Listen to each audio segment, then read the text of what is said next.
policy by Westerners and the use of the OSCE as a platform to reach their vested interests, the vested interests of Westerners and NATO. And this platform failed to work for the benefits of all the participating actors. And since the beginning of the special military operation, it is used as an instrument against Russia. As we said, the minister is expected to have a press conference following this meeting. On the 9th of February, Sergei Lavrov will participate in the 15th Middle East Conference of the Far East Conference of the International Discussion Club Valdai. The event will take place amidst the swiftly evolving situation in the Middle East and the Northeast. They will focus on settlement matters, including the Palestinian-Israeli conflict, conflicts in Syria, Sudan, Yemen, and other crises. The topic that was announced is a continued and novelty, the Middle East amid a collapsed world order.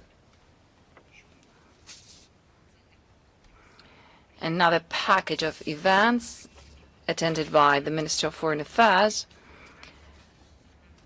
The minister is going to give an address during the plenary session of the State Duma on the 11th of February about priorities of Russia's international policy, and will take Q&A session. And before that, on the 10th of February, which is a special date for us, it is the day of the diplomatic worker, he's going to meet with Vyacheslav Volodin, heads of parties and committees. The annual meeting between the minister and the MPs is designed to enhance the cooperation between legislative and executive branches of power, to foster our position on the international arena and to fight against those who are against Russia's policy, and to outline the Russian international policy for the future. Speaking about our professional day, I'm going to set it aside. Some activities are planned within the ministry as well. Let us move forward to the current agenda, the situation in Ukraine. Over the past week, drone strike, 75 persons were affected. 12 died, including one infant. 63 were injured, including 4 children. A few facts. Belgorodskaya Oblast, 29th of January. Ukrainian drones struck the Central Regional Hospital and affected 3 civilians. A man and 17-year-old girl were wounded on the 1st of January. Belgorod once again was shelled. 1 person is injured. A few vehicles were affected. 1 person died and 5 were wounded. In the night of the 2nd of February, in a private home, 2 civilians died. 1 drone attacked a service vehicle supplying bread. In the afternoon, a drone attacked this settlement where resided the head of the Dunaysky settlement, leaving him injured. Compared to the similar period in 2025, the number of casualties grew manifolds. Bryanskaya Oblast, the 30th of January, FPV drones in the village of Novy Ropsk wounded a woman. On the 2nd of February, a UAV attacked the village of Polovy Novosolky and a civilian vehicle in the village of Rudna, Tsata. 3 people affected. In the morning of the 3rd of February, a drone kamikaze wounded a driver of the agro-industrial holding Miratorg. On the 1st of February, A woman died as a result of a drone attack. Her infant son also died. He was born in 2020. Another boy born in 2018 was injured. Zaporozhye Oblast, between the 31st of January and the 2nd of February, FPV attacks in the towns of Vasiliivka and the village of Mihailovka left injured 5 people. 1 of them died.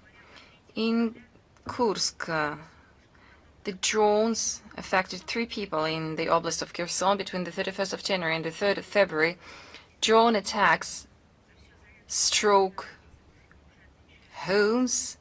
10 people were injured.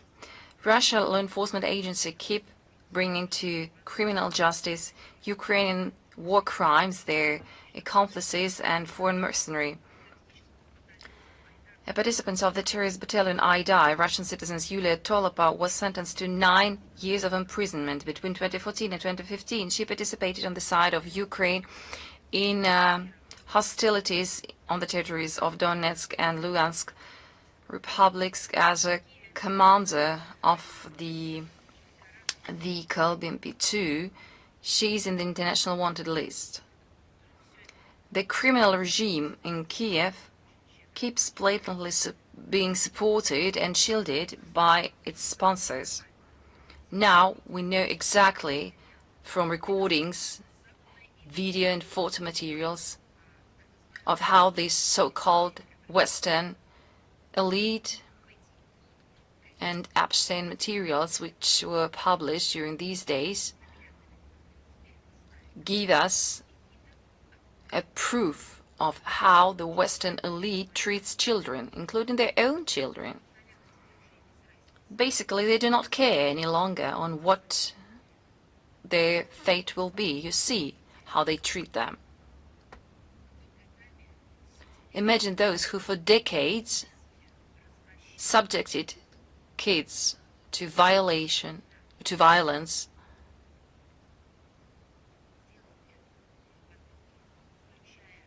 and they did it en masse, involving more victims, underage children and adults, using as an instigation tool their career promotion. That is who gives the Kiev regime immense funds to kill civilians, to kill children, to legalize in Ukraine, as Zelensky did in 2014, this so-called black transplantology. Body organs are being taken from people without their consent. On the 3rd of February, NATO Secretary General Mark Rutte re-emerged in Kiev. He stated that after the peace agreement in Ukraine, once it is adopted, some troops, weaponry, aviation and maritime forces will appear from so-called the coalition of the willing. After what we now know about the Western elite from Epstein files, it has a new image now. So these troops will be headed by Great Britain and France. Of course, these are unhidden plans of the foreign military intervention. For us, this is unacceptable. On multiple occasions, Russia said that the deployment of any troops, any Western troops in Ukraine under any flag will be considered as a threat to our national security, and these troops will be considered as a legitimate military target. Let me remind you that this extension of the alliance has become one of the underlying causes of the conflict, and the settlement requires its elimination. Russia will do that using various ways, including military and political methods. And speaking about the democratic present in Ukraine after believing Western promises about their good future. There are still corruption scandals ongoing in Ukraine, especially after the situation with the funds that were embezzled. They were allocated to be used for light, heat and water provision, but it went other ways. That was a so-called counter-corruption center measure which concluded 7 agreements with the municipal enterprise Kiev Teplo Energo. It turned out that a company called New Perspective Lux was headed by a female cook residing in Slovakia and who has no experience in energy provision. On top of that, the news told us that a generator which was previously donated by Poland to Ukraine emerged on a large Ukrainian marketplace, OLX. It shows a true attitude of Bankova to people. The main idea is to fill up their pockets, and they don't care about the expectations of ordinary citizens.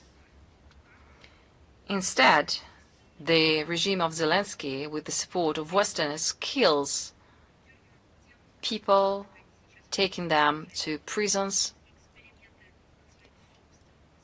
making energy experiments regarding their own citizens. If someone dares saying that it is not the Kiev regime which is responsible for that, I will say no, it is the Kiev regime and its sponsors who are responsible for undermining energy lines in Kiev. They wanted not only to have an explosion, but to undermine electricity lines in general, which would put on hold electricity generation for the Crimean Peninsula. It is the regime that was responsible for a many-year water blockade. This is the Kiev regime which keeps using drones to drop explosives, which keeps exploding gas stations. On top of that, energy infrastructure is becoming its main target. And now, ideologists, supported by the Western orchestrators, started to destroy the energy security of their own country, Ukraine. The Kiev regime has already eaten all the funds. It has used the funds given from the West. On the 23rd of January, Ukrainian Prime Minister Yulia Sviridenko in her Telegram channel stated that they are going to simplify the use of confiscated assets from Russian citizens. She claimed that 26 corporate rights will be put on sales through the open tenders, and the revenue will be used through the fund of elimination of the consequences of the military aggression to restore the infrastructure economy and to support people. You see how it looks when we now know where these funds go. So the regime used to allocate these resources to restore its economy, but now it is simply going to take these funds. Recently, the scale of the corruption in Ukraine wasn't hidden, something that penetrates all the branches of power from top to the bottom. Apparently, today, the assets confiscated from our citizens, if they are sold, will not go to restore the economy. They will stay in the pockets of Zelensky and his lapdogs. Please give me at least one example when the funds that Bankova received were not embezzled. For us, this is a case in point of embezzlement, and we hope that the law enforcement bodies will give the appropriate assessment to such activities. But let me stress once again, these are just a few examples of how money allocated to Ukraine are being looted by the Kiev regime. Just a few examples. The Kiev regime found another way to satisfy its money appetites. European expert circles show that there is a growing sales of cultural and historical values in Ukraine. This refers to the so-called Orthodox Church of Ukraine. It comes to collectors and, of course, there is officials. Under the pretext of temporary transition, these objects are used to decorate rooms that belong to those collectors.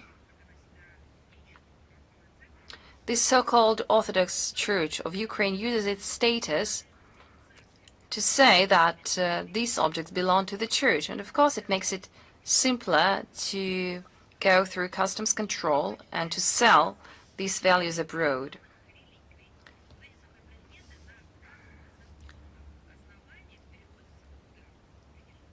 Under a concocted pretext, these objects are transported to Poland and from that to Belgium, Italy, Spain, and Germany. For instance, Germany receives those valuables as commercial goods. Postal services are engaged, thus reducing customs and customs burden and the burden coming from other controlling bodies. So as for those auctionaries, they are located in Great Britain, France, Sweden, Denmark, and Netherlands, and they end up in private collections. Amidst all this, let us not forget about the historical memory, which is being destroyed, something that is not on sale. On the 30th of January, with the photos of the director of the Ukrainian History Museum, Yuri Sachuk, takes off the letters from the monument Heroes of the Front. Their names are immortal and the feats will live forever. This hideous action was described by the objectives of restoration, further conservation, and museum rethinking, quote unquote, in the context of a continuous work so that the memorial space would speak the language of the modern Ukraine. So the modern Ukraine that has legalized everything, all those dog head, all those swastikas, so that's the modern language. But do you know many restorators who would come with rusty hammers and take off parts of monuments in order to conduct restoration work? No, I am not aware of anything like that. Actually, the purpose, it was not concealed to erase the memory of those who fought against the Nazis during the Great Patriotic War. So it's around 7 million who fought, and around 1.5 million who sacrificed their lives. It's the so-called decolonization of Ukraine, and there was an address to the National Memory Institute and the Ministry of Culture in order to rename the library in Kharkiv. It is named after Vladimir Korolenko, who criminally wrote his works in Russian, allegedly. Is that normal, you think? Actually, Sharikov, he did not even dream of that. It's some beastly level of dehumanization, of barbaric action. It's even degradation.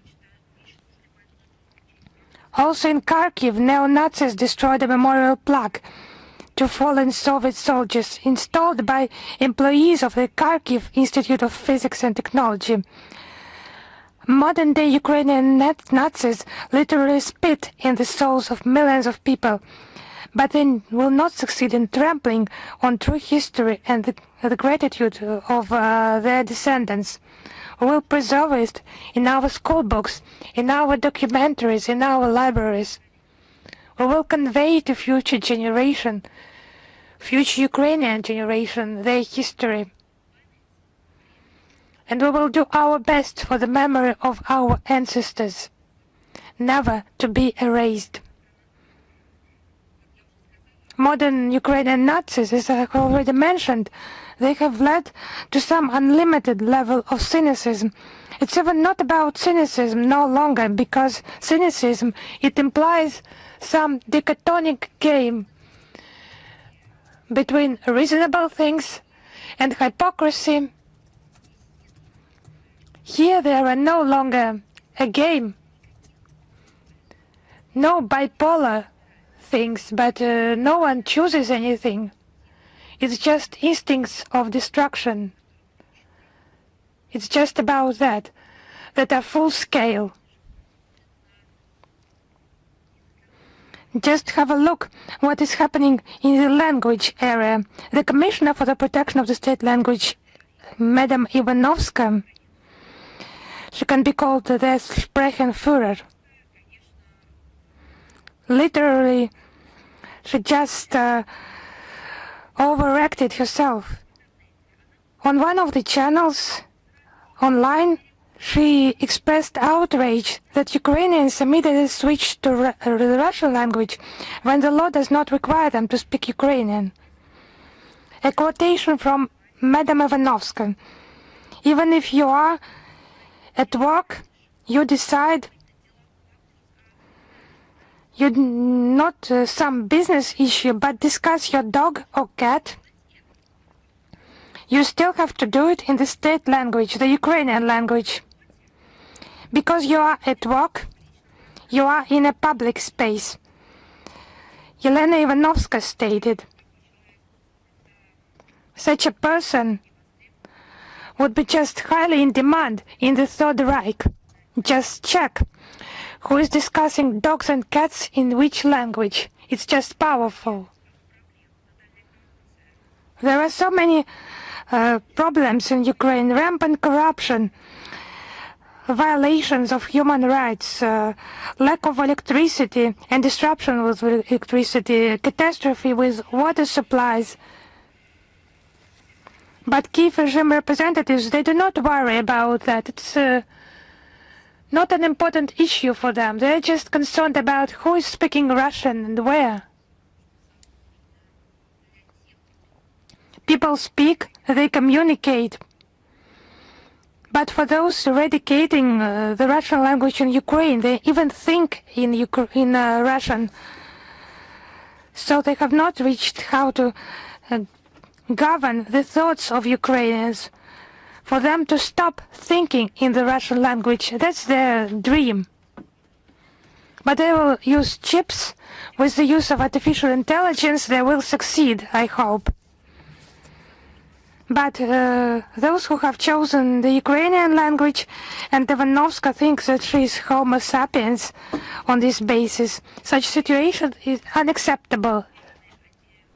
she thinks, because those who are subject to Russian propaganda, they just turned into some chained dogs and they start to attack those who speak Russian. For example, a case in Lviv.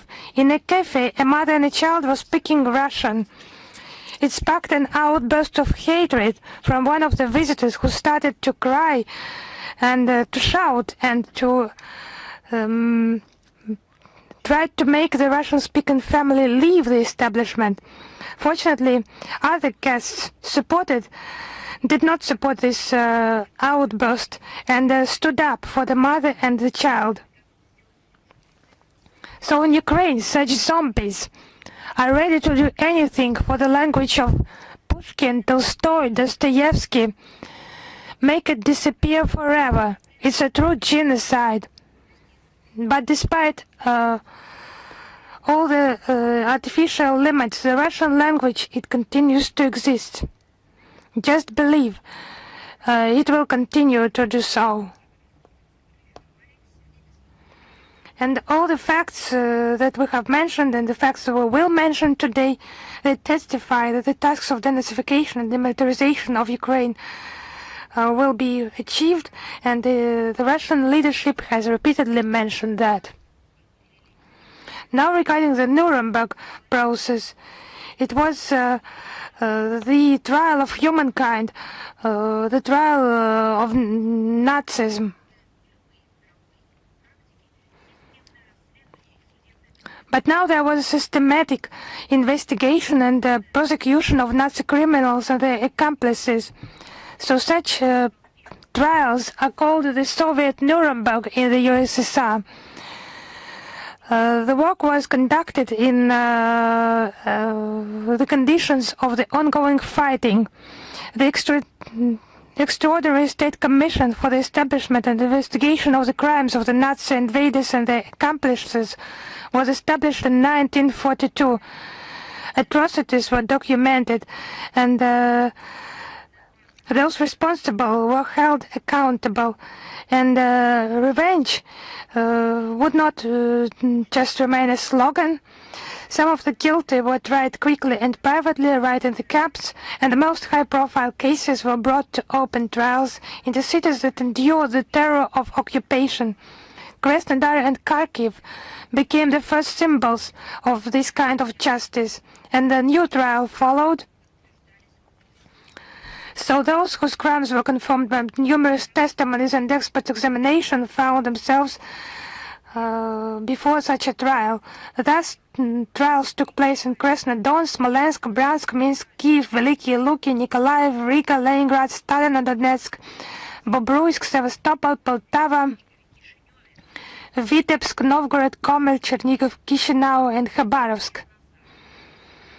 80 years ago, from the 17th to the 28th of January 1946, now, literally now, it's the 80th anniversary from this moment. In Kiev, there was an open trial, following which the Kiev Military District Tribunal sentenced 15 high-ranking Nazi criminals for monstrous atrocities against civilians. The Nazi-occupied territory of Soviet Ukraine became the scene of systematic terror and genocide, mass executions of civilians, the targeted extermination of Jews and other groups, often on the outskirts of cities in ravines, anti-tank ditches, quarries, including Babi Yar, the burning and destruction of settlements, torture, beatings, executions using gas vans, gas trucks, and other methods of murder, forced labor of Ostarbeiters, crimes against prisoners of war, executions, starvation, labor, and mass deaths in camps. 12 people were sentenced to death by hanging, and 3 to long terms of hard labor for the mass murder of civilians and prisoners of war, and the destruction of cities and villages in the Ukrainian Soviet Socialist Republic. The main defendant was SS Gruppenführer Paul Scheer.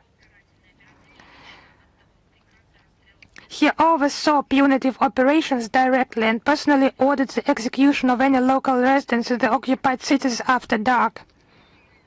His guilt in crimes against humanity has been fully proven.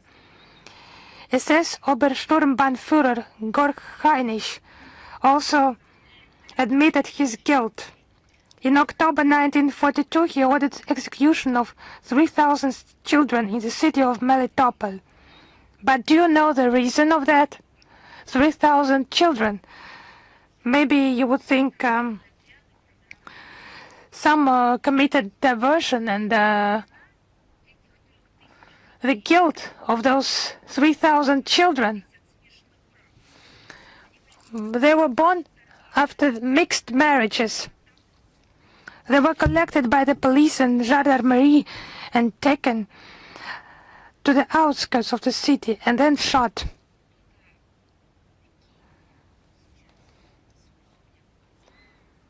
Maybe someone in Kiev remembered how honest and heroic their ancestors were back then.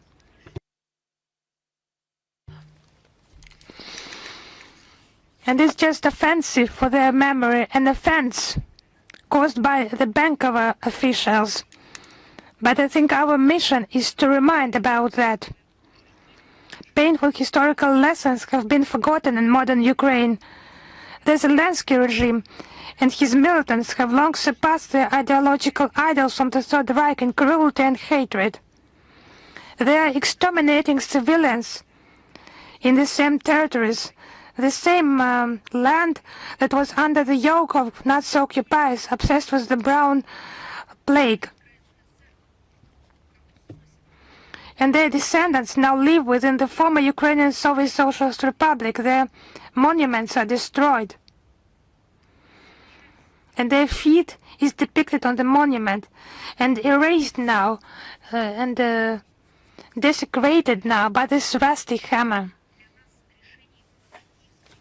For us, the decisions and conclusions of the Kiev-Nuremberg remain relevant. Any crimes against humanity must be assessed legally and morally. Therefore, like our ancestors 80 years old, we are working comprehensively to bring to justice Ukrainian neo-Nazis and foreign mercenaries guilty of atrocities against the civilian population. The efforts of the investigative committee and our national courts handling such cases and making decisions of that, the work by Rodon Miroshnik and Maxim Grigoriev, they just operate in their own areas and promote our ideas in the information space, the media space. And the main, very important role is played by the international community. They do not allow to forget about the bloody crimes of the Banderites. I would like to draw attention to articles by Russian and Belarusian historians Eduard Popov, Ukrainian Nationalism Today, Sources of Origin and Ideological and Political Typology, and Kirill Shevchenko, From Galicia, Rus to Western Ukraine. And also a book by Yegor Yakovlev, Nazi Genocide of the Peoples of the USSR, Unknown Pages, edited under the auspices of the Russian Historical Society.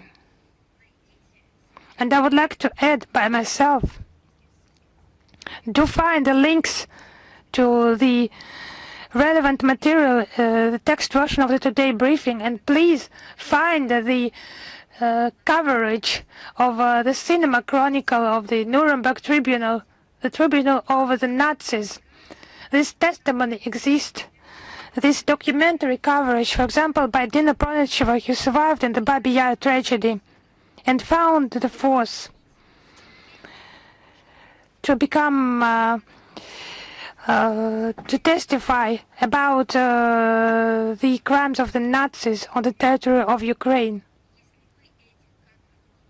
If you have not seen this coverage, your life will no longer be the same. It will be a shadow of horror of the tragedy.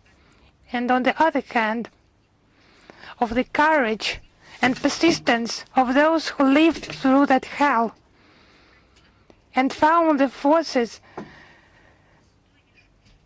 to condemn those criminals, and then who have lived a dignified life. And it will be a shudder what is done with their memory today in Ukraine. Those who are ready to sell everything, mother and father, grandfather, brothers and sisters, everyone. The main thing is unclear for what. Maybe not for money, but for the loyalty of this process of dehumanization. Now have a look. It's a different topic. It's not about history, it's about modern days, but it's connected with what is happening today in Ukraine. The Nord Stream. The Western countries, they do not abandon attempts to avoid responsibility for the bombing of the Nord Stream gas pipelines in the Baltic Sea. In January this year, Germany, Denmark and Sweden circulated a letter at the UN Security Council on the progress of the investigation and the sabotage. The document notes that in December 2025, Ukrainian citizen Sergei Kuznetsov, suspected of committing the terrorist attack, was extradited to Germany from Italy. So it's a long-known fact. The arrest of a Ukrainian intelligence officer Sergei Kuznetsov on suspicion of involvement in the gas pipeline bombings. Once again, this letter claims direct quotation, impartiality and independence of the German investigation. The idea of this entire letter is the principles of the rule of law and Berlin's commitment to upholding its national obligations. So the idea is subtly fed to the international community that this labor-intensive terrorist attack was the work of such self-taught divers. You don't need to be an expert to realize the absurdity of such a letter and all its talking points, because such act of sabotage, amateurs are not capable of that. So that's what Western intelligence agencies are trying to invent. There is also a version of American journalist Seymour Hersh, according to which the mining and bombing of the Nord Stream pipeline was carried out by Western intelligence agencies under the cover of NATO naval exercises. So maybe this investigation by Berlin maybe has affected the NATO headquarters. Maybe someone just questioned Biden and Nuland, who promised to commit something like that before, had done that before, and Biden also had said that he had the instruments necessary for the destruction of the Nord Stream. It's a failure to adhere to its international obligations by Germany. And Denmark, Germany and Sweden, they have an obligation to investigate this terrorist attack in good faith. It has made a lot of harm to the economy and the ecology of the region. However, Berlin, Copenhagen and Stockholm consistently avoided any cooperation with Russia in establishing the truth. Moreover, the latter two countries at one point completely abandoned their national investigations. Allegedly, nothing could be found. The lack of visible results, they did not hesitate to stop their investigations despite that.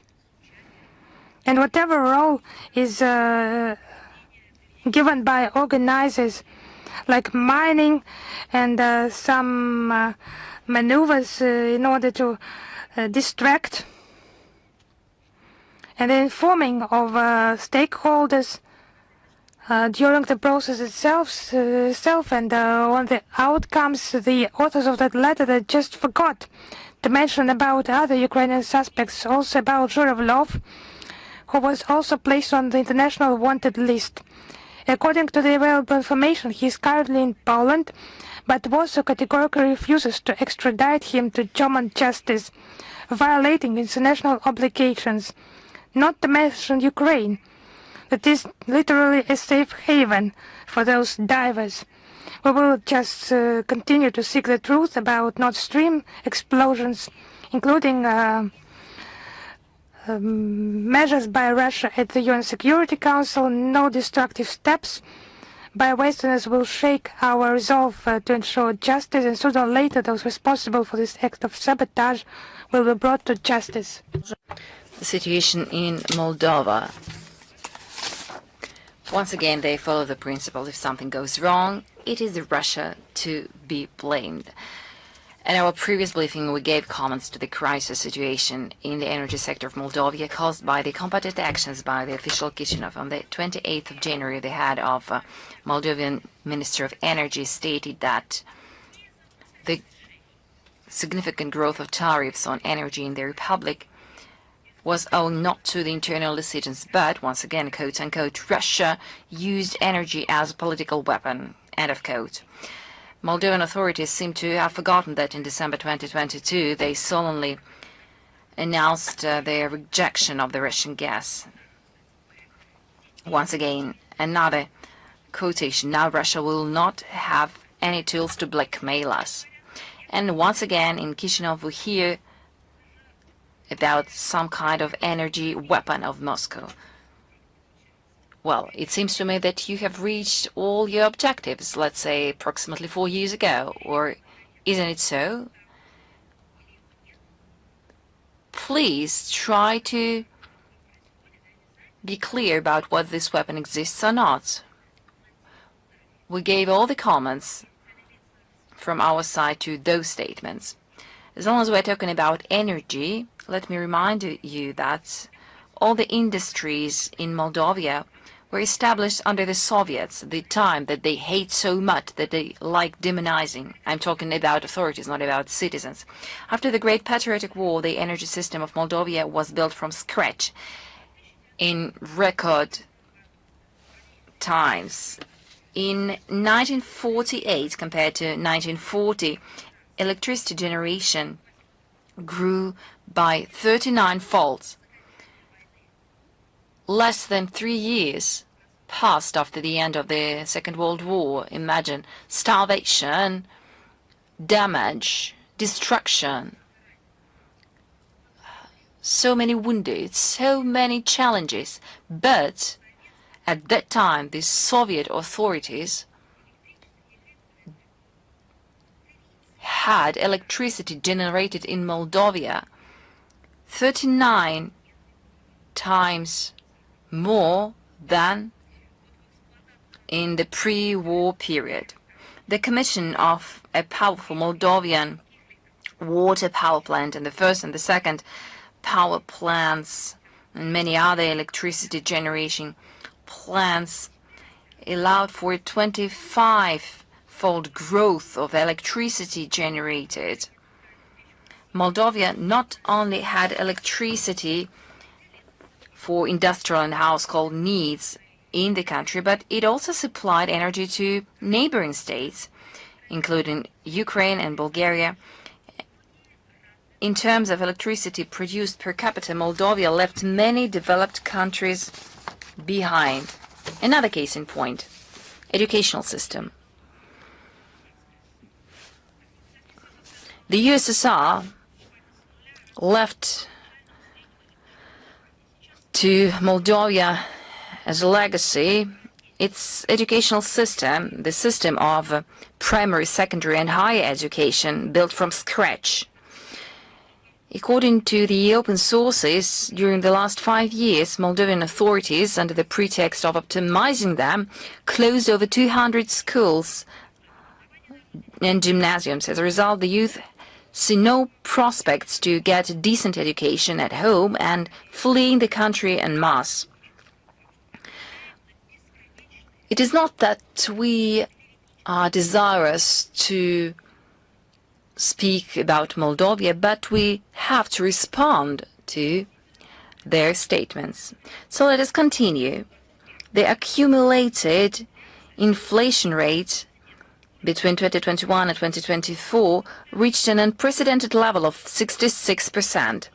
In 2025, approximately 80% of new loans were allocated to cover the national debts of the country, and the so-called euro integration de facto led to a collapse of the system of state enterprises. According to the register of public property, by the beginning of 2025, only 45% of public enterprises were active, and 25 of them were non-solvent. That is the reality of the former prosperous Moldova. Why? This is the outcome, the result of the Russophobic sentiment imposed by the West. That is the ticking bomb. Another topic, partial repeated election are planned for the 9th of February. This is a blatant mockery at the electoral rights of the citizens. Before that, there was a legitimate interference into the judicial and legal branches of power systems of Bosnia and Herzegovina. In November 2025, a close ally, Sinja Karan, won elections. It was not okay for Western Israel of crude manipulations and pressure in Bosnia and Herzegovina. The validation of the expressed will of citizens was undermined under concocted pretext, for instance, that it will sow discord among Serbians. Apparently, the West uses artificial provocations of internal political tensions in order to save its dying colonial power, which is underpinned by the principle divide and rule. We express solidarity with the patriotic authorities of the Republic Srpska, who are opposing firmly and with dignity this external dictation and fight for the rights of Serbians in Bosnia and Herzegovina in light with the principles of the Dayton peace agreements. I also was asked to give a comment to the statement given by the French foreign minister about the efforts to reduce Russia's revenue from the exportation of energy and countering its illegitimate oil supplies. France persists in its attempts to restrict the possibilities of a bilateral trade. That is how we assess this statement by the Minister of Foreign Affairs of France, Jean-Noël Barrot.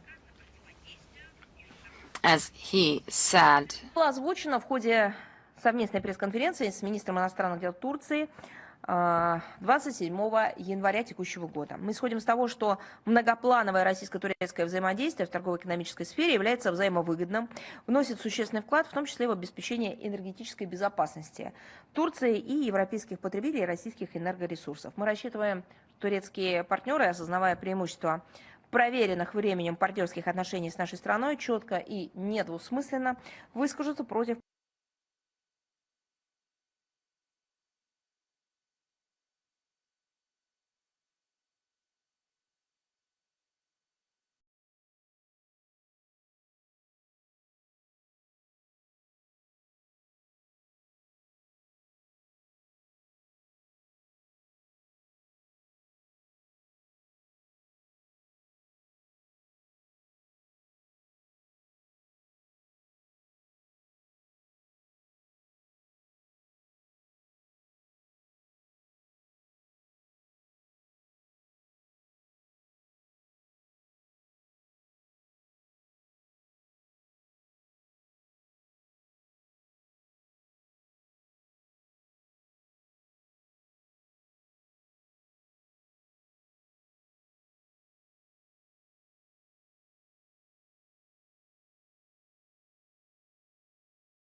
ministries of 61 states. In 2025, the International Association of Young Diplomats was presented at the UN during the ECOSOC Youth Forum and a high-level meeting of the 80th session of the UN General Assembly.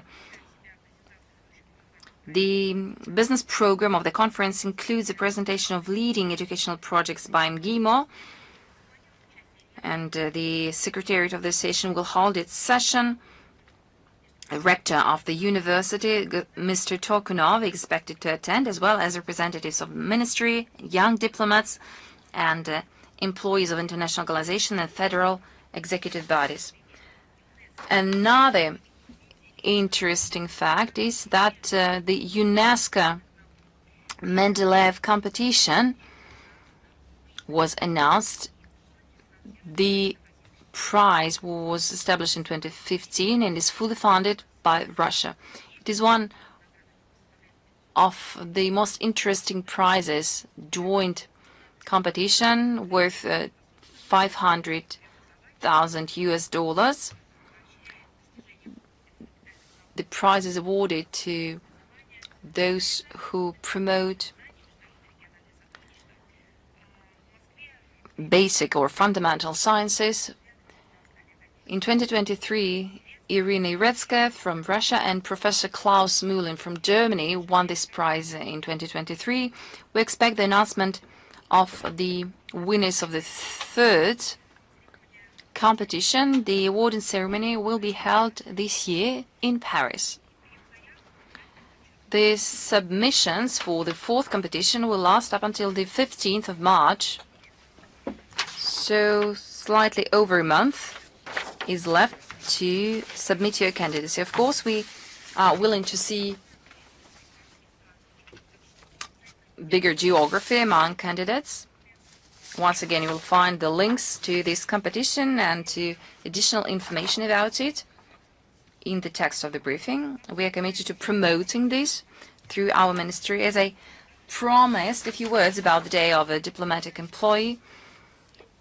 Some of the words I'm going to say are traditional, but I'm going to say some exciting news as well. On the 10th of February, we are going to celebrate traditionally our professional day, the Day of a Diplomatic Employee. It was established by the presidential decree of the Russian Federation on the 31st October 2002. The date was selected for a good reason, because that's the date when the first Posolsky Prikaz was documented. Apparently, our foreign policy counts many more years. We started counting from the early years, but that is the date that we selected for the professional day. The history of the Russian diplomacy counts more than 1 century. The construction of the Russian Foreign Policy Ministry repeats the status of the strengthening of the Russian statehood. Epoch changed, but cultural, spiritual values remained unwavering. In our profession, this is our commitment to sincere, active passion to our state, profound understanding of its national interest, robust commitment to the ideals of truth, cooperation, mutual support. These are the values that have been reflected in the UN Charter, all in all. According to the tradition, the ministry will hold a series of solemn activities, for instance, laying wreaths to memorial plates with the name of diplomats who perished while fulfilling their duties or on the fronts of the Great Patriotic War, as well as laying wreaths to the monument of Mr. Primakov and tombs of leading Russian diplomats. The ministry is going to inaugurate a few historical and documentary exhibitions. One of them is dedicated to the work of leading expert of the foreign ministry. These exhibitions will be inaugurated here, but they are going to be open to public because we're going to post it online as well. I'm not going to go into detail about these exhibitions because you will see them with your own eyes. In the 10th of February, in the evening, or rather in the afternoon, there will be a solemn meeting of employees of the ministry where Sergei Lavrov will make a statement and certificates will be awarded. Many people celebrate this day abroad from their homeland. Various festive activities are planned to take place in our foreign missions. Of course, we're going to brief you on them. And let me stress out, yes, it is our professional day, but we tend to celebrate it not at home with closed doors, but this is part of our diplomatic work. Stay tuned. You're going to find lots of materials dedicated to the history of Russian diplomacy, to its objectives and the way to reach them. All the materials will be posted online. You will find them on our website in the special chapter dedicated to the Day of the Diplomatic Employee. You will also find interviews and publications made by our ambassadors and so on and so forth. I'm going to also announce you that Minister Lavrov has given an interview, and the texts of those interviews will be posted on a wide range of topics. Once again, stay tuned and be updated. But I have promised some additional information in addition to our professional holiday, and I have promised to do that back last year, and we have done that. In anticipation of Diplomats' Day, together with the Historical and Documentary Department, we have prepared a detailed material on key stages in the development of Russian diplomacy from the start of Russian statehood and to the present day. The Ministry of Foreign Affairs of the Russian Federation continues its work to preserve the memory and legacy of the leaders of the Foreign Service. The material covers the key milestone and principle upon which the Russian foreign policy has been built and continues to be built. It's not just a history of negotiations. It reflects a millennia-long journey of Russia as an independent and distinct civilization. And our diplomatic service, continuing its tradition to tirelessly explain Russia's position on the international stage, and contributes to the formation of an objective picture of the world. The publication of such materials is particularly important today when the countries of the collective West are trying by hook or by crook to downplay the contribution of Russian diplomats to the geopolitical transformation of the world. Some fake verdicts and statements are published. Key facts are distorted. It's all for the sake of short-term gain. But we know our history, and we will remind of that to those who surround us. We will continue to fight for the truth. A detailed material on the history of Russian diplomacy will be posted on the Ministry website in the Historical Background tab of the Diplomats' Day section. In addition, we will publish brief biographical profiles of the heads of the Foreign Ministry from the times of Peter the Great to the present day. We invite everyone to study the history of Russian diplomacy. And according to the tradition, a link to this section will be published in the text version of the Today briefing and on our social media accounts. In addition, we have done a lot of work with our historians and documentary scientists, and we have accompanied this material with pictures and photographs of the heads of foreign ministries of different epochs. It will be a good material for the preparation of articles, reports in anticipation of Diplomats' Day, and I am ready to answer your questions. Is international life with us? Yes, hello, Madam Zakharova. At the end of January, just several days ago, several high-ranking officers of the French Ground Forces Command, as it is reported, thoroughly studied the experience of historical battles by conducting a commander staff exercise using the Battle of Moscow simulation. So, as stated in this press release, French officers and staff members mastered troop command techniques in large-scale conflict conditions. How would you comment on this type of games organized by the French military? Indeed, I have seen these materials in the media. There were debates online. As we can make a conclusion from the publications in French sources, it refers to the exercise held on January 26-29 this year at the Gaming Bureau. It turns out there is such a bureau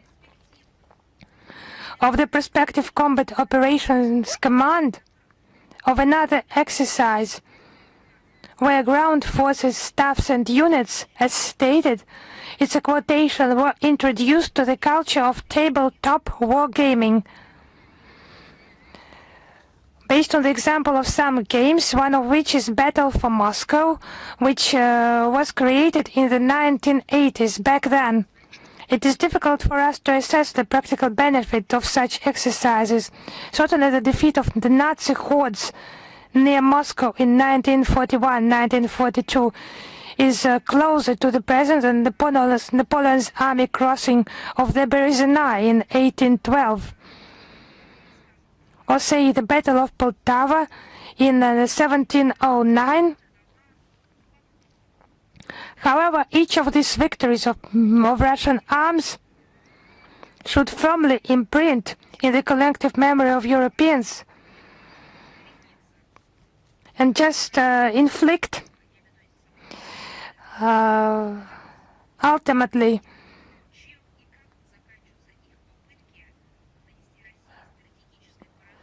the attempts to inflict a strategic defeat on Russia and to conquer, as they dream, to conquer Moscow. But the European ruling circles, they have extremely short memory. Maybe it has been erased, maybe reformatted, maybe it's time to talk about historical dementia. One can only hope that the French military will draw the right conclusions from studying the results of the Battle of Moscow. Thank you very much. Is RIA Novosti with us? Yes, hello, Madam Zakharova. Christina Rodriguez, RIA Novosti. We have one question today, if you allow me. I would ask you to assess the situation in the Serbian province of Kosovo following the snap parliamentary elections held there at the end of last year. You know, despite attempts of authorities of the so-called state, as they call themselves, the state of Kosovo, to demonstrate some kind of democratic process, the situation continues to deteriorate in practice. The ruling elite's success in the recently, as they call them, parliamentary elections, the Pristina administration is accelerating its efforts to purge the province of the Serbian population. That's the right name of what is happening there. In violation of all applicable procedures, the Serbian list political party was stripped of one parliamentary seat, and it's just a violation of the rights of the Serbs. The so-called Prime Minister, of course, allegedly Prime Minister, ultranationalist Albin Kurti, he announced the implementation starting from the 15th of March of the so-called foreigners law prohibiting anyone, prohibiting the stay to those who do not have citizenship or some permit document. So Serbs living on their historical territories, they are declared actually outsiders. Another discriminatory vehicle law, which affects the entire fleet of Serbian medical, education and social institutions. Vehicles are required to be registered according to Kosovo Albanian regulations. So what democracy are we talking about? Where is this collective Brussels that has so much promised to Belgrade? Such promising European prospects, but ignores for some reasons the problems created to the Serbian people, to the Serbs right now. What has been mentioned, if we accumulate that, the rights of non-Albanian population are being violated, access to healthcare, to education as well, ignoring fundamental international legal documents and norms regarding the reconciliation process in Kosovo. And this Serb community, its representatives are being quickly arrested, and criminal cases are published. They are hastily fabricated and have all the consequences. So the EU, it ignores those violations of human rights. They just fight Russia on international platform, and also Serbia, when they fabricate charges regarding the criminal cases invented by themselves. Now they ignore the suffering of people to whom they have promised a bright future. It's a rampant nationalism that is personally fanned by Alban Kurti. It's overlooked by the European Union, but it has committed to coordinating diplomatic efforts in Kosovo. It is either incapable or unwilling to act. It's just dirty aspirations, hypocritical and deceiving. What the EU has done in order to involve Serbia in the orbit of its interests and to fail to meet the obligations, to comply with what has been promised. Now we note Belgrade's response to anti-Serb provocations. Yes, it's becoming more and more difficult to do. But Belgrade, its actions are based on UN Security Council Resolution 1244, leaving room for dialogue with Pristina. The Security Council decision provides every opportunity to normalize the situation in the province, ensure sustainable peace and ensure the rights of all peoples residing there, while other participants in the process boasting of universal European integration instruments as a way to resolve those problems. They have chronically and consistently failed, all those instruments, and all the promises turn out to be false. Thank you very much. Is Xinhua with us? Yes, hello, Madam Zakharova. Xinhua correspondent is here. During a recent visit to China, the Secretary of the Security Council, Sergei Shoigu, criticized Japan's remilitarization. What are the dangers of these in the condition of the crisis, security crisis, and which measures are to be taken for deepening strategic cooperation between China and Russia in order to jointly address global and regional challenges? Thank you. We have repeatedly stated that Japan is moving toward remilitarization, and our Chinese friends share this assessment. They are concerned about the current policies by Senai Takaichi cabinet, including regarding Taiwan. We continue to closely monitor the situation and reserve the right to take the necessary measures to prevent damage to Russian interests and security in the Asia-Pacific region.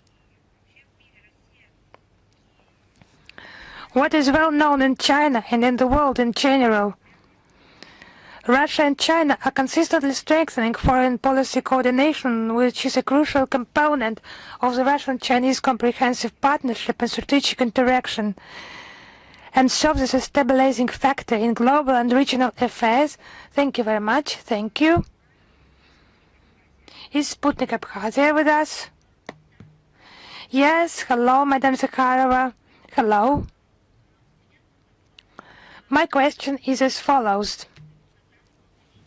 Last week you met with participants in the new Media of Abkhazia educational program. Approximately 50 journalists, bloggers and media managers from the Republic. The project was organized by the administration of the President of Abkhazia following the Russian New Media Workshop program. How do you assess this meeting and generally the effectiveness of education and social projects in Abkhazia similar to those in Russia? Yes, indeed.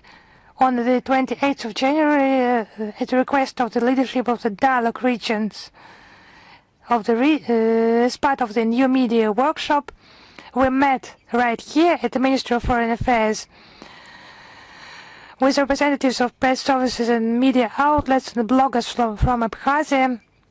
It was quite an open and an interesting meeting. It was the opening of the third training module of this program.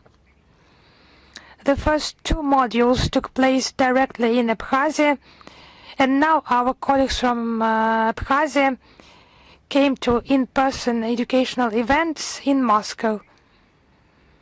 They invited us to the center's base, and we just invited them here in order to show them, demonstrate how we work. We discussed a wide range of issues, Russian-Abkhaz relations, approaches to promoting the positive image of our country's regional problems.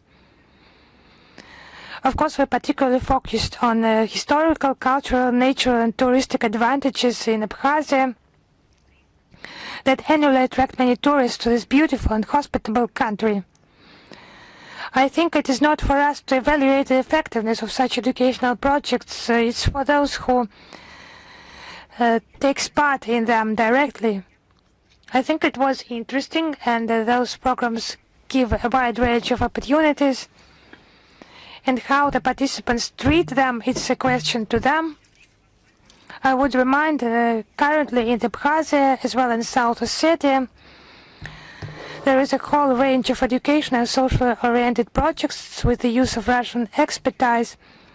We interact with Team Abkhazia and Russia Land of Opportunities organization, the launch of School Navigators project in collaboration with the Rostes Center Institution, Knowledge First Education Marathon, and voluntary work of Dobro Center, together with Dobro.rf Association and others.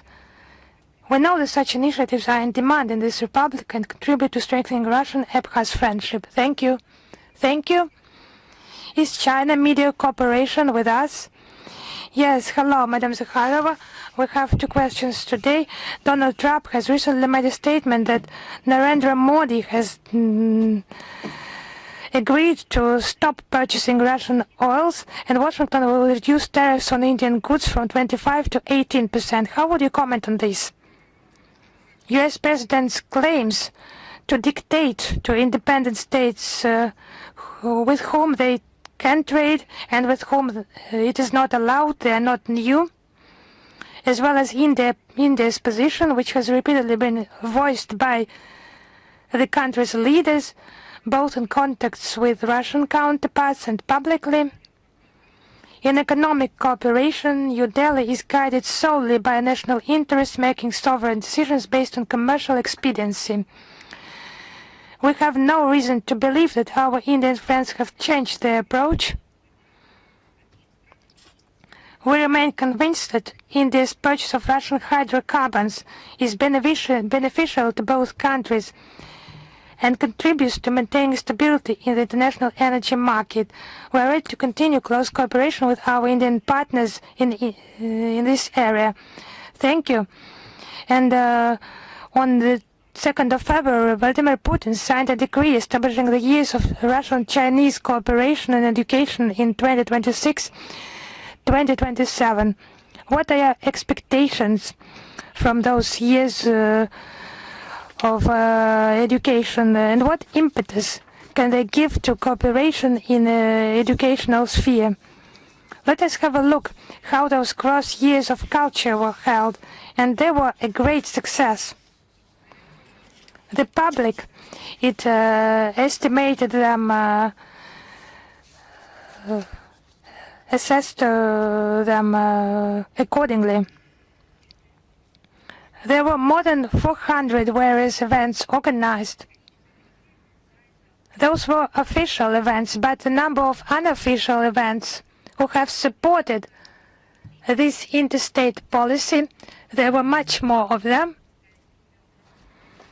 This thematic project has taken bilateral and cultural humanitarian exchanges to new heights, significantly increased their momentum, opening up broad opportunities and establishing direct contacts between cultural and artistic representatives of both countries.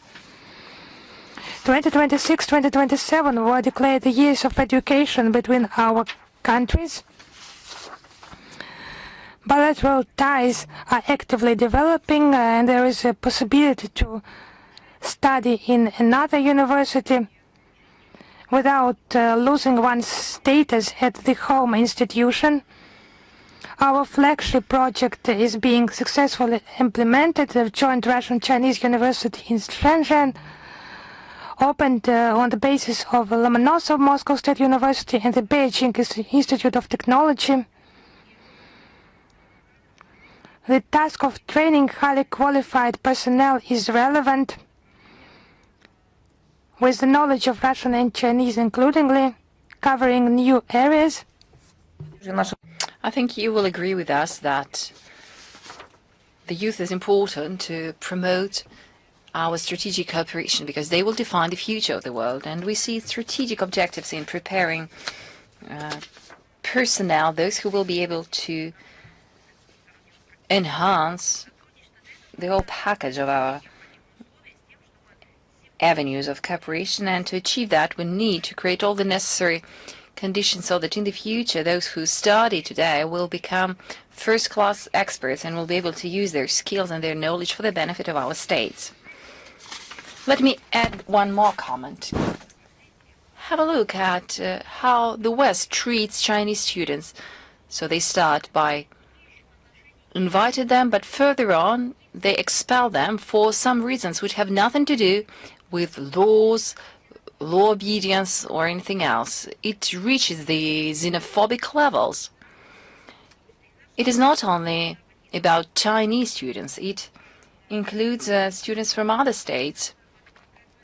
Students from various states are invited to get enrolled to various curriculum, but further on they are no longer needed, so they turned out to be trapped.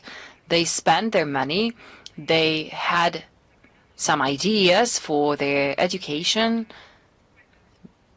but they somewhere in the midstream they end up being rejected to renew their visa. There's just one example. Sometimes these stories end up with tragedies. I hope that not lives have been traumatized so much, but it is never the case between us and China. We have a respect-based dialogue. We do have some problems which rise on the way, but they are being resolved with mutual respect. And of course, the fundamental knowledge is of high level. Is Reuters with us? Good afternoon, Madam Zakharova. We have a couple of questions to ask you. The first refers to the expiration date of the START Treaty. Well, some say it expires on the 4th of February, some say it expires on the 5th, but do you have a clear information and accurate information about the expiration date? Well, you know, I have something even more exciting to tell you. something which will be useful for you. Soon, a fundamental material by the ministry will be published on that issue. We received various questions and the answers will be included into that material. So I would refer you to that material. And I believe that we will simply have to wait until it is published. It will happen today. And here is my second question referring to Iran. Press Secretary of the Russian President Dmitry Peskov said that the topic about the supply of Iranian enriched uranium is being discussed, has been discussed for quite a long. Can you tell us, are there any talks ongoing about Russia's importation of uranium, enriched uranium, to Russia? Well, you know, Russia once suggested to import uranium to Russia, the remnant uranium. Currently, this topic is still on the table, but you need to take into account that these reserves belong to Iran. It does not contradict Iranian obligations about non-proliferation of nuclear weapons. It is up to Iranians to decide on where to export it, whether to export it or not. Should they decide to export it, it is up to them to decide where to supply it. As for our stance on this matter, it is well known to all the interested parties. It has remained unchanged. We have always been committed to finding exclusively diplomatic and political solutions. We are hopeful that during the Friday meeting between the high representatives of Iran and our officials in Istanbul will help us to find solutions and to avoid any further escalation. We believe that any pressure exerted on Iran will not result in any positive solutions, and we hope that we will be able to avoid that. Thank you. Do we have Lenta Ru with us? Good afternoon, Madam Zakharova. I have one question. During the last month, U.S. administration have been exerting pressure on Cuba using direct threats of a military force. What is the ministry position on this, and what is the real support that Russia can give Cuba? Well, the Minister of Foreign Affairs of Russia, Sergei Lavrov, gave comments repeatedly on that topic. There were also comments published on the 31st of January. There is one thing I would like to stress, that the strategy of pressure on Cuba has been used by Washington for decades continuously. It aims at the economic asphyxiation of the country. No one hides it. The position of Russia remains unwavering. Unilateral sanctions against sovereign states are intolerable because it goes bypassing the UN and other charter provisions. We resolutely condemn any illegitimate sanctions against Havana. We are convinced that despite these obstacles, Cuba will persist in its economic development in relation with other states.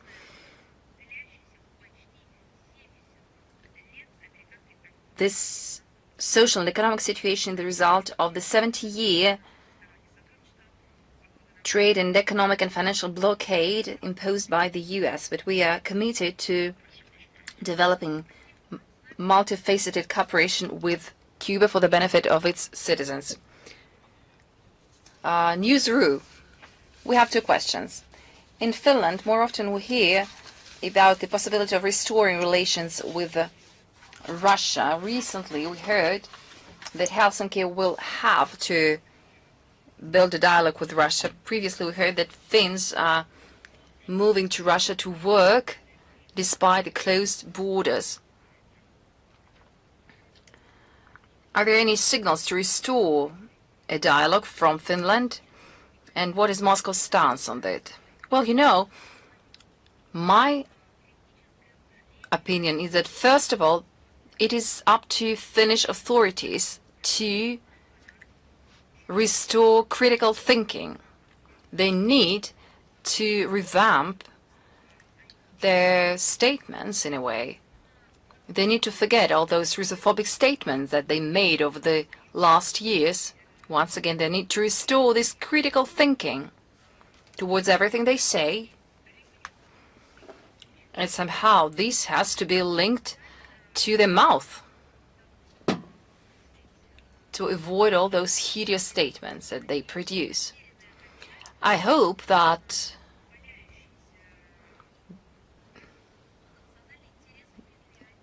Finnish national interests will not be left to oblivion.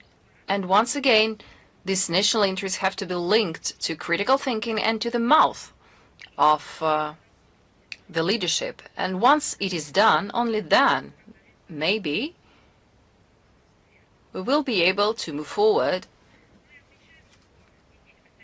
We note that representatives of the Finnish political establishment, acting and former, from time to time, mention the possibilities, they say, at a certain point in time, restore a dialogue with Moscow, as you said.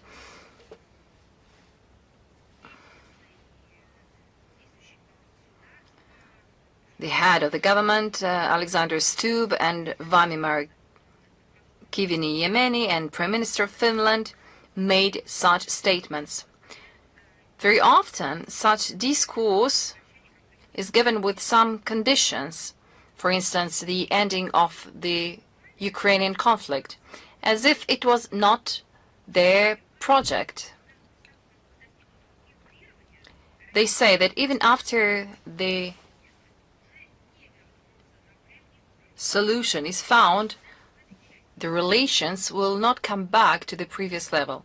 Well, here I would address them to the statement by the Russian leadership.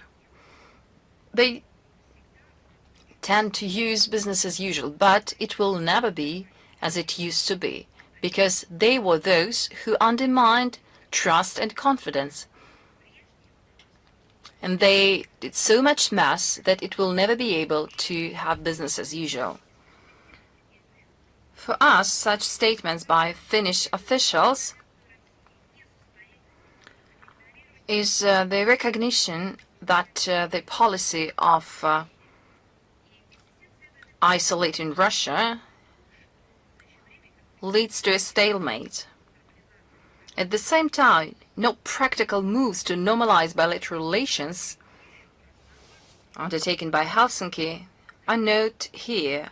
On the opposite, the Finnish authorities do their best to follow the Western policy to inflict, as they say, the strategic defeat to Russia. Let us not forget about Russophobic, nationalistic narrative and sanctions. We would like to point out that in principle, Russia never rejected a frank dialogue with all states, including those who are led by hostile governments. Unlike them, we never cancel anyone. We never ban anyone. We never use this nationalistic discourse. We never humiliate anyone. We are always willing to work the principles of good neighborhood, mutual respect, equal rights, and of course, taken with due consideration of vital national interests.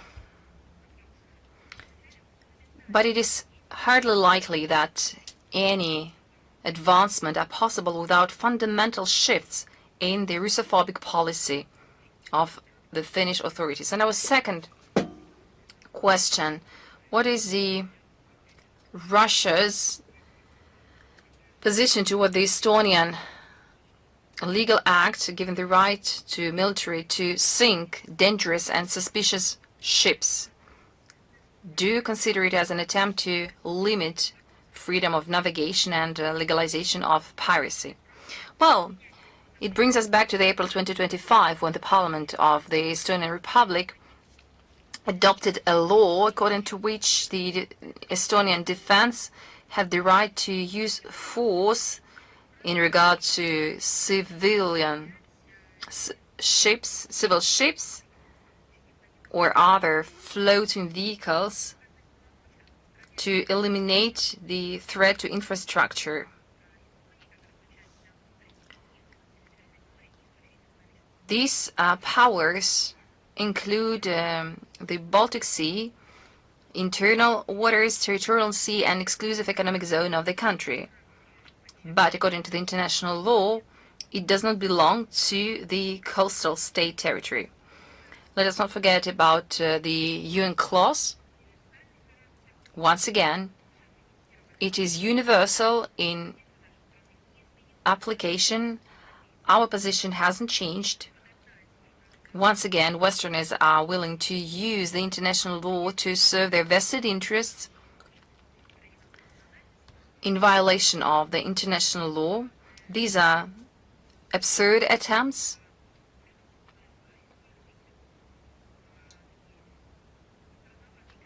They use quite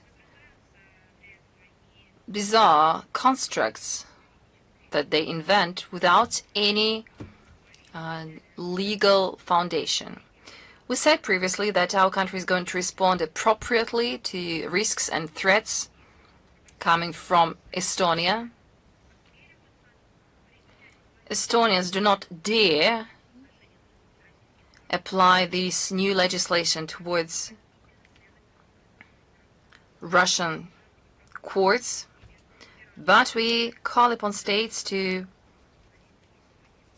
follow, to respect the international law of the sea norms. We are going to monitor the situation closely.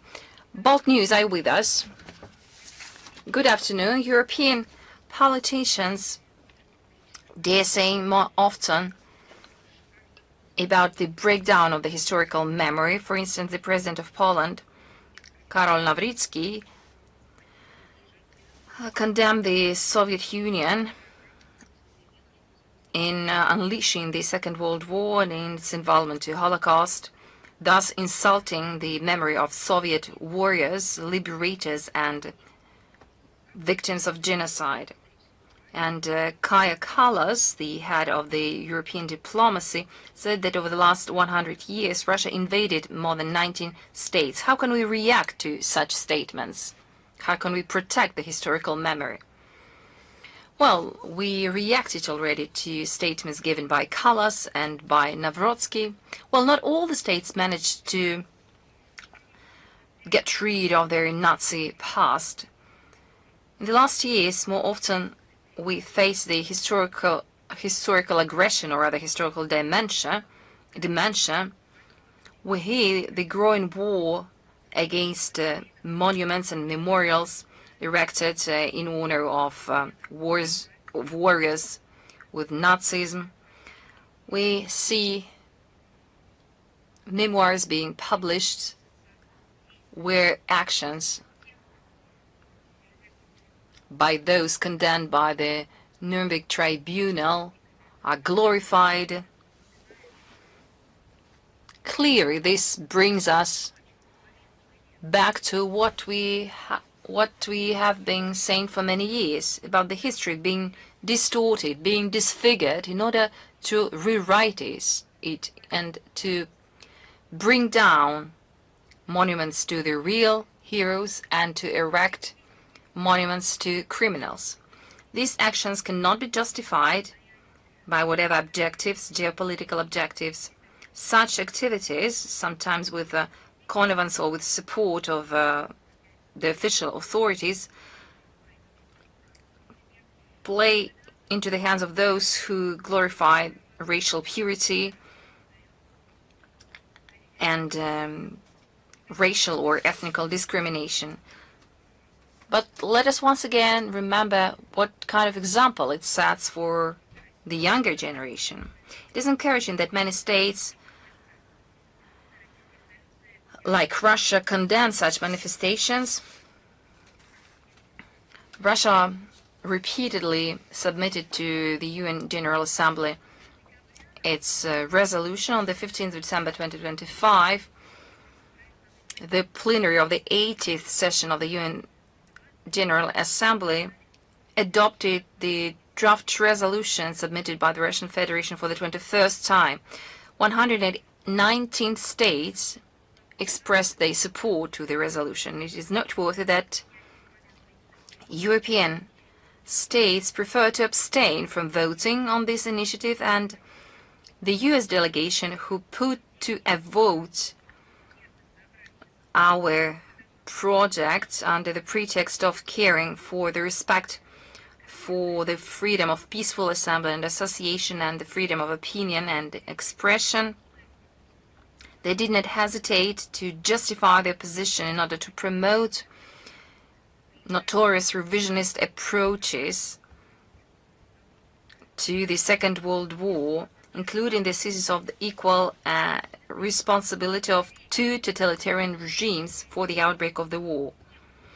Once again, it is not about political correctness, not about manifestations of the freedom of opinion, but it is about falsified results of the Second World War, about the desire to rewrite the history, absolutization to the of the right to the freedom of expression and freedom of assembly and associations, contradicts the spirit and letter of the International Covenant on Civil and Political Rights and the International Convention on the Elimination of All Forms of Racial Discriminations. Of course, I would like to point out that our Western colleagues for many years tried to convince us that the topic of the above-mentioned resolution has nothing to do with the current problem of modern forms of racism. But if we are talking about distant past, why does the collective West oppose vehemently the Russian project? We believe that the problem of glorification of Nazism is tightly interlinked with another cancer, I would say, Russophobia. Everything that has to do with our state requires cancellation or total rejection. The Minister of Foreign Affairs of the Russian Federation has contributed a lot to fighting against the falsification of the history of the Second World War, has contributed to countering the revival of Nazism, and drew attention to the situation with the Soviet military memorial sites. The scale and the depth of the practice to eliminate the monuments to the heroes of the war have enhanced. On the eve of the 9th of May 2025, a brief report was published by the Ministry on the topic 80 years after the Great Victory, the shadow of Nazism once again covers Europe. In September 2025, another annual report was prepared on the situation with the glorification of Nazism. You will find a link to all those documents at the end of this briefing. This report was made on the anniversary of the victory over militarist Japan and the end of the Second World War. Also, actions were mentioned as a result of which history is falsified, and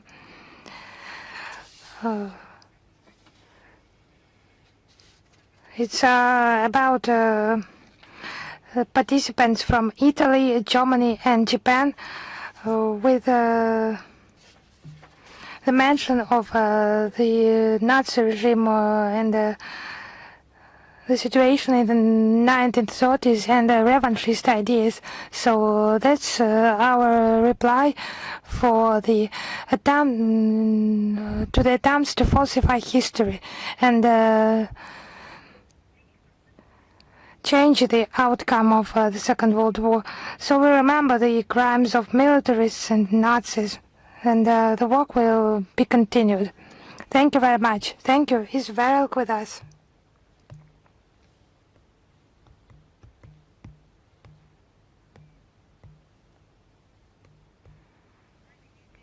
Is Verilk with us? No, then we move on. Is Anadolu with us? Yes, hello, Madam Zakharova. We have one question today. Yes, hello. The U.S. entrepreneur Elon Musk introduced additional verification measures in order to restrict the use of Starlink terminals by Russian users. So what is done in order to argue those measures? I would remind you, the operator of the Starlink system is a private American company. It does not provide services in our country. Moreover, to operate such systems in our country, any foreign company must obtain permission from the regulator and comply with national legislation. We have documented numerous cases of a company refusing to comply with our requirements. There are illustrative examples of the use of this system during the recent anti-government protests in Iran and Venezuela, and support provided for terrorist groups in Africa and Southeast Asia, as well as to Ukrainian armed forces. And we initiated the holding of an area formula meeting, an informal UN Security Council meeting on this topic on the 29th of December 2025, and reaffirmed the need for low-orbit satellite internet system operators to respect the legislation of national legislation of the states in whose territories they provide their territories. Thank you. Is the Voice of the Fatherland with us? Yes. Anastasia Abramova, Voice of the Fatherland. We have two questions today. The first of them, recently Andreas Prūts made a speech in the Latvian Seima. He stated that Latvia must take the lead on issues of holding Russian trade in the Baltic Sea. How would you comment on his statements?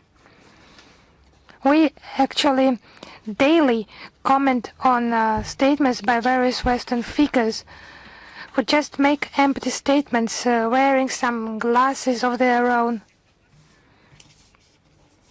Usually the Russian Ministry of Defense makes comments on this matter. You can approach them for comments. If you need our assistance, we would provide it. Thank you very much. My second question. Prime Minister Mikhail Mishustin announced the completion of a significant number of tasks under the Union Treaty with Belarus, strengthening independence from foreign supplies in industry and creating a unified economic space.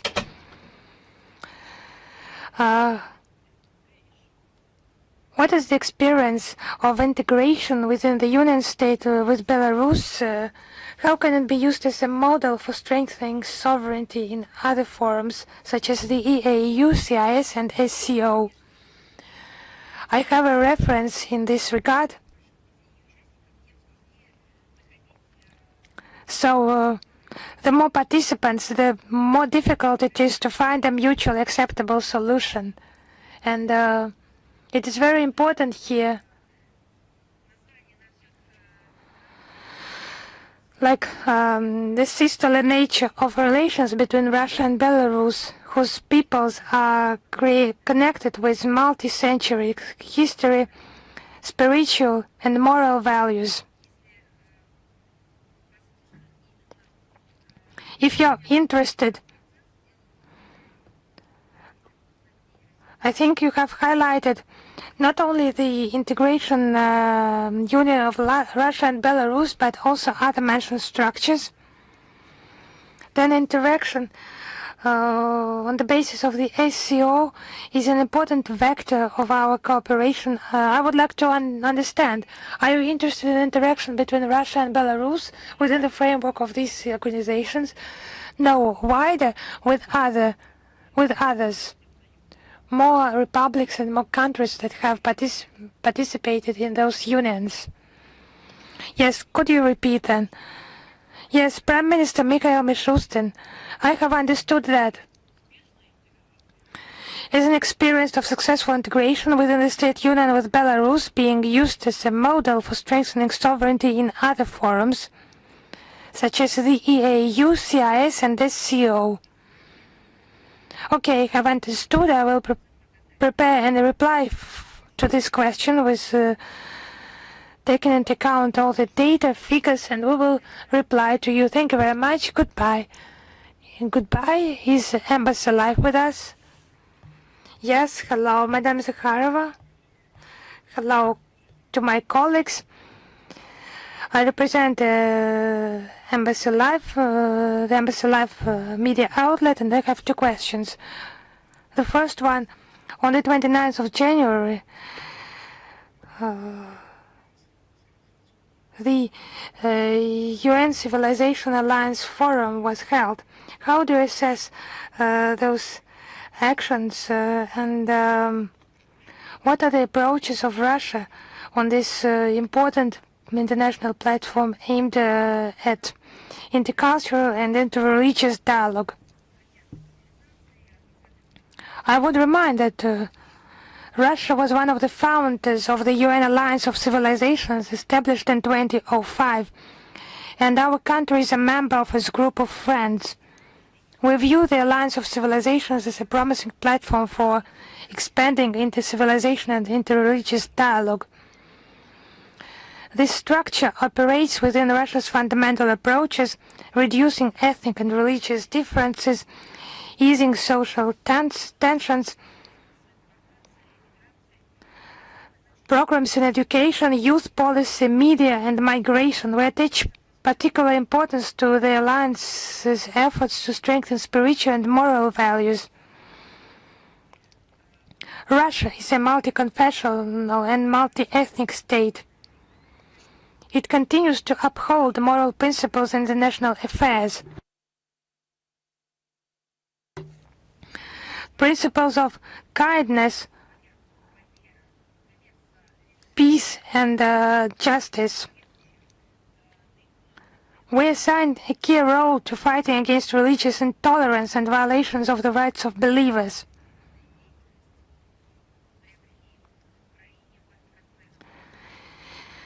Such actions have been particularly destructive on the territory of Ukraine, whose authorities have systematically persecuted the canonical Ukrainian Orthodox Church. Such actions undermine the foundations of interreligious dialogue, create the basis of such a total not only intolerance but hatred, basis for social conflicts, contradicts international obligations. We hope that the Alliance will continue to expand its constructive activities. We are ready to provide every possible assistance in realizing its potential and deepening cooperation in achieving peace and harmony among civilizations. Thank you. And our second question. On the 29th of January, President Vladimir Putin hosted a visit of Sheikh, the Emir's Sheikh in the Kremlin. And the parties discussed international situation and the situation in Ukraine. Vladimir Putin particularly noted the efforts of the Emirati side in the settlement of the Ukrainian crisis. So, what agreements have been reached? Have there been any agreements of mutual support in the context of the Ukrainian crisis? So I would know that traditionally the presidential agenda is commented by presidential administration, and there is a relevant material on the Kremlin website already. Thank you. Is author I with us? Yes, hello, Madam Zakharova. Ruslan Pankratov, author I. Taking into account a full ban of the European Union on Russian LNG imports by 2027, how far has a practical reorientation of Russian gas supplies and oil to Asian markets has gone, including Southeast Asia, India and China. And does the Russian Foreign Ministry see a need for political insurance for these energy routes through new agreements within BRICS and the SCO? But you see that as of today, the destructive actions by European countries and NATO countries have turned energy space, energy markets into an arena of confrontation globally. And the sphere of such tough, fierce, non-competitive but aggressive aspirations and lead to the destruction of established resource supply chains. Clearly, the EU's primary goal is disrupting the functioning of the Russian economy and inflicting a strategic defeat, as they call it, on Russia, and not their own profit. For example, in prices, it's just a classical story of harming someone else just because they're angry. And we have caused such emotions for our entire life. So we deepen cooperation with Asian countries that see the future as productive development, productive interaction. And our country has effectively shifted its primary supply vector of gas, has found a source of growth in the East. Our closest partners are from the EU, CIS, BRICS and SCO countries. So our agreements are bilateral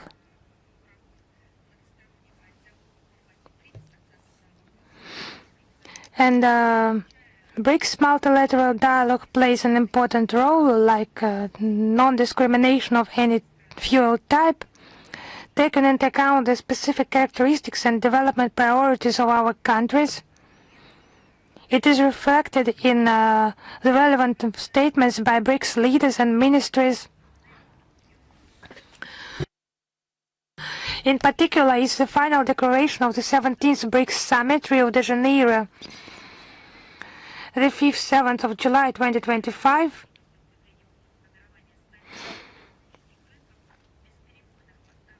Socio-economic development and national security are emphasized, as well as the need to strengthen it by creating stable energy markets and uninterrupted energy supplies from various sources and ensuring the resilience and protection of critical infrastructure. Last year, the BRICS Energy Cooperation Roadmap for 2025-2030 was adopted. It includes expanding hydrocarbon supplies and improving the interconnectivity of energy systems. The BRICS Energy Research Platform is successfully operating. Within the Shanghai Cooperation Organization, a collaboration mechanism was established in 2021, the meeting of energy ministers of member states. Significant work has been carried out to coordinate partners' approaches to this highly sensitive issue in international relations. This includes the concept of cooperation in the energy sector 2021, the SCO Green Belt Program for the implementation of modern resource-saving and environmentally friendly technologies in member states, 2021 as well. The statement of the SCO Heads of State Council on ensuring international energy security 2022, the joint statement on cooperation on new fuels and modeling in the energy sector 2023, the statement of the SCO on sustainable energy development 2025 and many others. Currently, the strategy for the development of energy cooperation of the SCO member states through 2030 has been adopted in Astana. It was adopted on the 4th of July 2024. Last year, at the organization's summit at Tianjin, a roadmap was adopted. In particular, the SCO's trade and transit potential, exploring the possibility of diversifying export routes, including natural gas and liquefied natural gas markets, deepening cooperation between petrochemical producing and consuming countries, creating joint projects for the production of hydrocarbon-based products, and many, many more. If necessary, the SCO platform could be used to discuss and coordinate popular projects in the oil and gas industry. Thank you. Thank you. I would ask, I have already invited this media outlet, but did not get a reply. Is Veral with us? If not, maybe some technical issues, or the issue has been cancelled, the question has been cancelled maybe. If the journalists have not received an answer from us, we can reply individually. Please send your questions. And the questions I have already mentioned, we will prepare additional materials. You will get your reply in the nearest time. Thank you very much. I would like to draw your attention for the second time that very soon the interview of Sergei Lavrov, Russian Foreign Minister, will be published to RT channel, and it will be in the coming days. A detailed interview on the relevant international agenda and in the context of Diplomats' Day. Thank you very much. All the best to you.